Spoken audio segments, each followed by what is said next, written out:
I will discuss about voltage and current divided law. So let's start. আমরা জানি যে current সিরিজের ক্ষেত্রে সেম থাকে এবং প্যারালালের ক্ষেত্রে ডিভাইডেড হয়। সো আমরা একটা ডায়াগ্রামের মাধ্যমে দেখার চেষ্টা করি। এইটা জিনিসটা হলো কি একটা ডায়াগ্রামটা আঁকাই। এই একটা ডায়াগ্রাম আছে, এখানে একটা রেজিস্ট্যান্স আছে, ধরেন 5 ওহমের একটা রেজিস্ট্যান্স, এখানে 6 ওহমের একটা রেজিস্ট্যান্স আছে।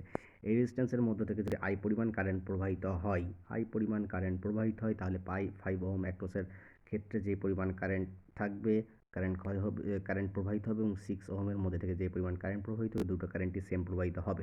আমরা জানি যে কারেন্ট সিরিজে সেম থাকে, সো এখানে সেম প্রবাহিত হবে। বাট এই ক্ষেত্রে যদি ভোল্টেজ, এই ক্ষেত্রে 5 ওহমের অ্যাক্রসে যে ভোল্টেজটা পাবো, 6 ওহমের অ্যাক্রসে ভোল্টেজটা সেম পাবো না, কারণ আমরা জানি ভোল্টেজটা সিরিজের ক্ষেত্রে ডিভাইডেড হয়। সো আমরা এই সিরিজের ক্ষেত্রে কারেন্ট এবং ভোল্টেজের নিয়মটা বুঝতে পারছি। এখন প্যারালালের ক্ষেত্রে কি হয় সেটা একটু দেখব।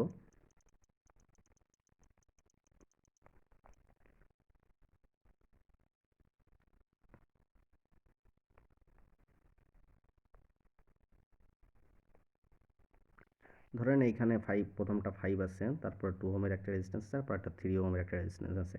এখন এর মধ্যে যে পরিমাণ কারেন্টটা প্রবাহিত হবে, এখান থেকে যে পরিমাণ কারেন্টটা প্রত্যেকটা রেজিস্ট্যান্সের অ্যাক্রসে, আমরা জানি যে প্যারালালের ক্ষেত্রে কারেন্টটা ডিভাইডেড হয়।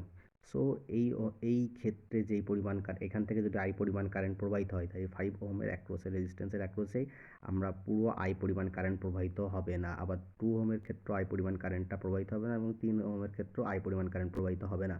কারণ আমরা ভোল্টেজ এবং কারেন্ট ডিভাইডেড ল অনুসারে যেই শর্টকাটটা আমরা ইউজটা করি, যেটা হলো গিয়ে কারেন্টটা সবসময়ই প্যারালালের ক্ষেত্রে ডিভাইডেড হয় এবং সিরিজের ক্ষেত্রে সেম থাকে। বাট এর 5 ওহমের অ্যাক্রসে যে ভোল্টেজটা পাবো, অর্থাৎ এই দুই পাশের দুই প্রান্তে যেই ভোল্টেজটা পাবো 5 ওহম রেজিস্ট্যান্সের ক্ষেত্রে, 2 ওহম রেজিস্ট্যান্সের ক্ষেত্রেও ঠিক সেই পরিমাণ ভোল্টেজটা পাবো এবং 3 ওহম রেজিস্ট্যান্সের অ্যাক্রসেও সেম পরিমাণ আমরা ভোল্টেজটা পাবো। আমরা কারণ জানি যে আমরা ভোল্টেজটা প্যারালালের ক্ষেত্রে সেম থাকে এবং সিরিজের ক্ষেত্রে ডিভাইডেড হয়।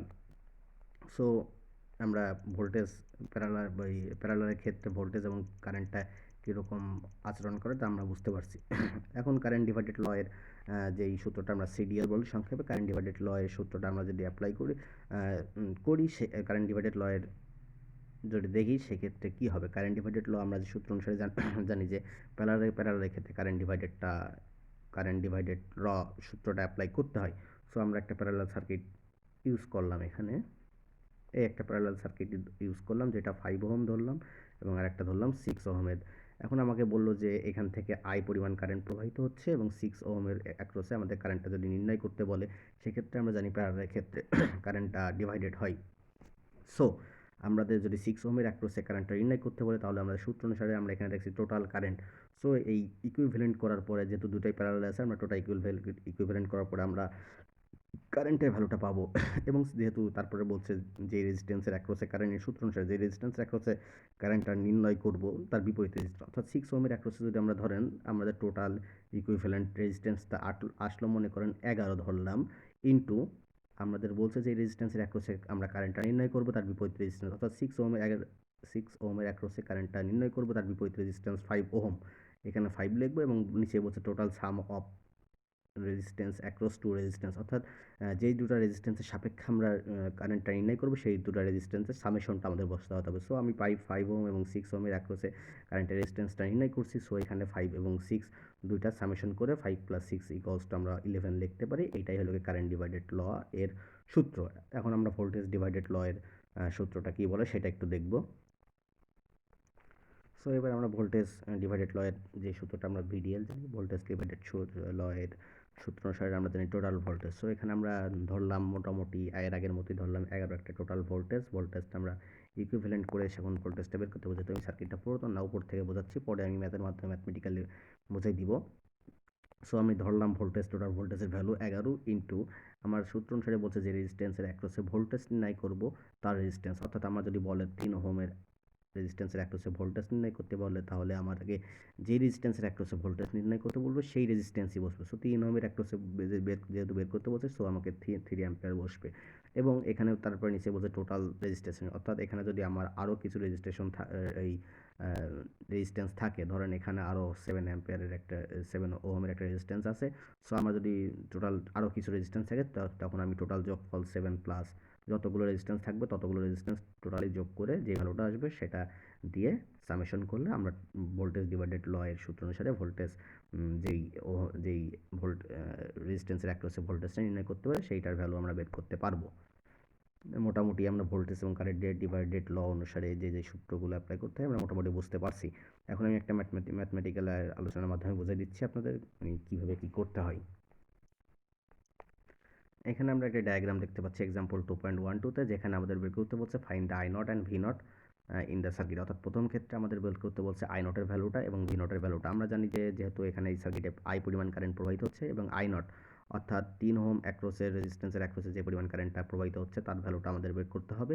যেহেতু আমরা জানি যে কারেন্টটা প্যারালালে সেম না, প্যারালালে ডিভাইডেড হয়, সো 3 ওহম অ্যাক্রসের রেজিস্ট্যান্সের অ্যাক্রসে পুরোপুরি আই পরিমাণ কারেন্টটা প্রবাহিত হচ্ছে না। সো এখানে যেহেতু আই পরিমাণ কারেন্টটা প্রবাহিত হচ্ছে না, সেখানে আই নট দিয়ে সিম্বল দিয়ে এখানে বোঝানো হয়েছে, অর্থাৎ আমাদের আই নটের ভ্যালুটা বের করতে হবে। সো আমরা এখানে যেহেতু আমাদের রেজিস্ট্যান্স ভোল্টেজ ডিভাইডেড ল এর সূত্র অনুসারে আই ইকুয়ালস টু আমরা যেটা জানি যে টোটাল কারেন্টটা আমাদের জানতে হবে। সো টোটাল কারেন্ট আমরা এই সার্কিটটাকে যদি আমরা ইকুইভ্যালেন্ট করি সেক্ষেত্রে আমরা এরকম একটা সার্কিট পাই।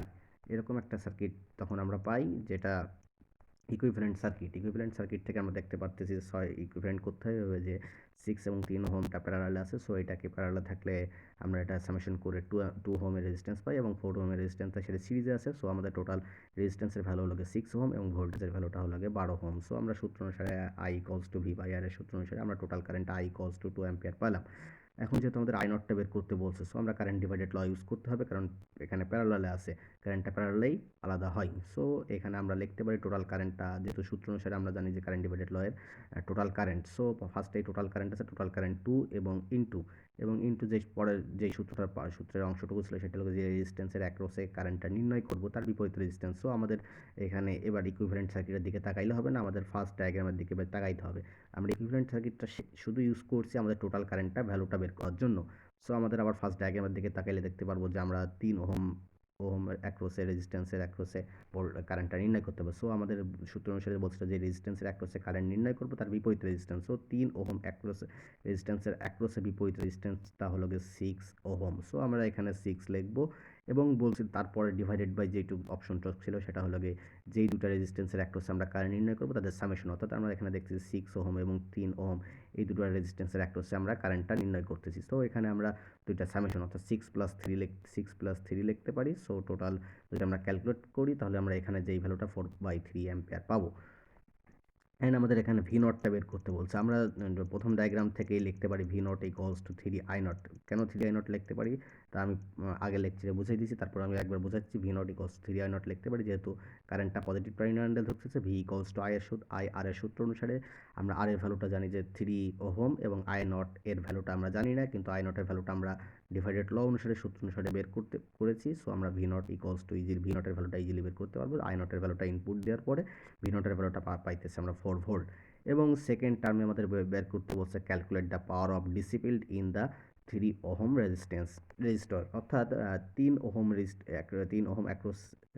রেজিস্ট্যান্সের অ্যাক্রসে যে পরিমাণ পাওয়ারটা ক্ষয় হয়েছে, যে পরিমাণ পাওয়ারটা অ্যাবজর্ব হয়েছে সেটার পাওয়ারটা বের করতে বলছে। সো আমরা জানি পাওয়ারের সূত্র অনুসারে পি ইকুয়ালস টু ভিআই, অর্থাৎ এখানে আমরা পি নট বের করতে বলছি। সো আমি P not equals to V naught I not লিখতে পারি।